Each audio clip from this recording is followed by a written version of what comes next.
叶晨在金陵放出孟长生的画像，确实给了吴飞燕一个极大的震慑，以至于他这次来华夏，最担心的一件事就是暴露身份。不远处那些露营的年轻人，在他看来，应该都是些还在读书的学生。他丝毫不担心这些人中有谁能威胁到自己的安全，但他刚才已经听见了叶晨与林婉儿的对话，知道自己的行为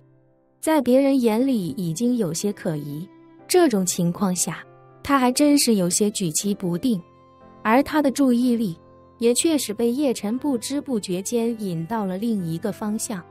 现在的他只担心自己被他人怀疑，却没有怀疑过这些年轻人的身份。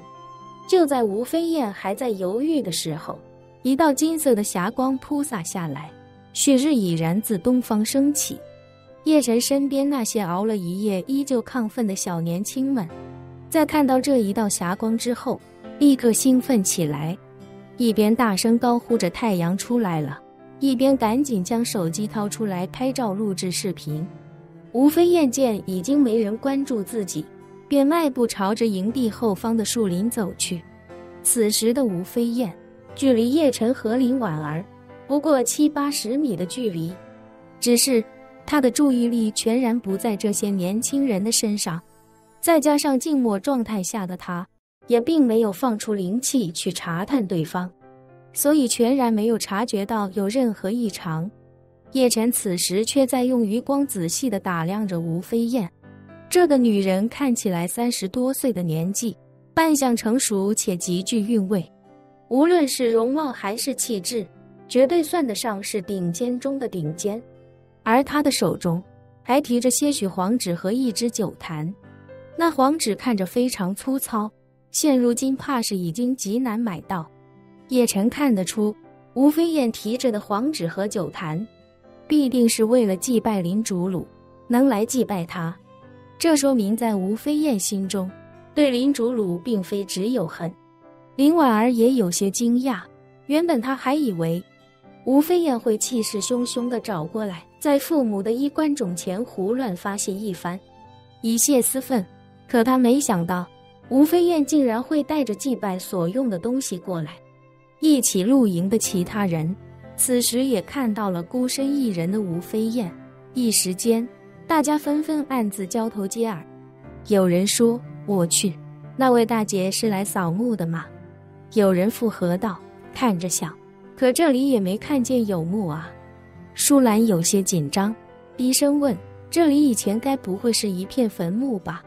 胡乐奇一脸淡定地说道，就算是坟墓也没什么大惊小怪的，之前长安修地铁，据说只是其中一条线的建设过程中就发现了上千座古墓，这里看起来人杰地灵的，有那么几座古墓也很正常。叶晨此刻也点头道，老胡说的对，别人就算是来扫墓也没什么好奇怪的，咱们还是不要在背后议论别人了，万一让人家听见多尴尬，不礼貌。胡乐奇点头道，阿晨的观点跟我一样，咱们还是不要管别人的事情了，等太阳升起来，大家就抓紧时间回帐篷休息一会儿，睡个回笼觉。熬了一夜，一开始不觉得累，现在感觉有些吃不消了。众人纷纷表示自己的感受也与他一般无二，他们并不知道那是白酒中的灵气已经消耗完的后遗症。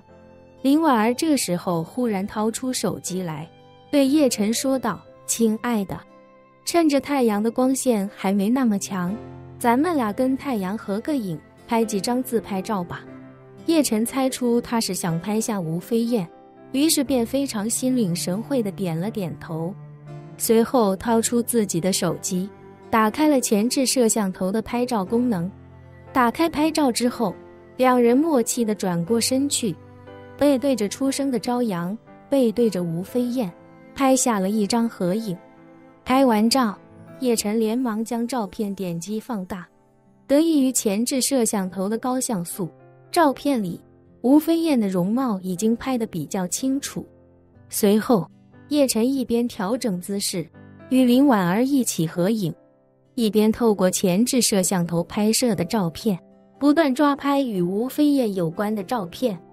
不过可惜的是，吴飞燕很快就进入到了那片树林之中，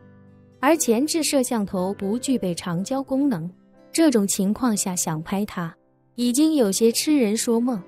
于是，他便将手机揣进兜里，继续与林婉儿一起假装欣赏日出，而他的余光仍旧在小心地盯着吴飞燕。吴飞燕在树林寻找片刻之后，选了一个相对空旷的地方，随后从自己的包里取出一把锤子以及一个木柄制作的圆柱体。紧接着，吴飞燕便将黄纸铺在地上，用那圆柱体抵在黄纸上，然后用锤子重重敲击圆柱体的头部。如此一来，那粗糙的黄纸上就留下了一个个圆形轮廓，中间空了一个四方的空。这便是寻常老百姓已经很少再接触到的打钱。那黄纸虽然做工粗糙，但是易燃性很强，直到现在，在农村仍旧是许多人清明扫墓、祭奠亲人的最佳选择。而那木柄的圆柱体，便是打钱用的模具。吴飞燕此时娴熟地分出一摞黄纸，然后平铺在地上，用模具抵住，从左上角开始，猛地锤击圆柱体的尾部，在这一摞黄纸上留下了一个圆形外圈，中间四方圆圈的形状。这其实代表的就是华夏古代所使用的铜钱。铜钱是古人的主要货币，所以这样打出来的铜钱再烧给死者，便是古人心中真正意义上的纸钱。将这样的纸钱烧给去世的人，才能确保他在另一边衣食无忧。这种打纸钱的方式，现如今基本上已经很难见到。现在的殡葬行业，已经没有人还在生产如此低廉质朴的产品，哪怕是最基础的纸钱，也都是印着玉皇大帝头像，写着天地银行抬头的印刷纸钞。不过对吴飞燕来说，她还保留着用黄纸打钱祭拜亡魂的习惯，所以这次来滇南，她特地带上了黄纸以及那个用了几百年的模具。此时的吴飞燕已经全然忽略了刚才遇到的那些年轻人，在她看来，那些人与自己完全不在同一个世界，所以自己没必要关注他们，更没必要在意他们。他这一系列的心路历程几乎与林婉儿的预计一模一样。林婉儿赌对了，于是他专心地将所有黄纸都打上密密麻麻的铜钱之后，便起身去捡了一根趁手的树枝。随后他用那树枝在地面上清除出了一块平地。随后吴飞燕掏出火机，将黄纸的其中一张引燃，随后又将引燃的黄纸丢回平地的中央，而后便开始一张接着一张地向其中填充纸张。望着燃烧的火苗以及被热浪卷起的灰烬，吴飞燕眼眶已然被泪水所充盈，口中已只有自己才能听到的声音低声呢喃道：“竹鲁哥哥，飞燕来看你了。”本期视频结束，欢迎订阅我的频道，这样就不会错过精彩内容。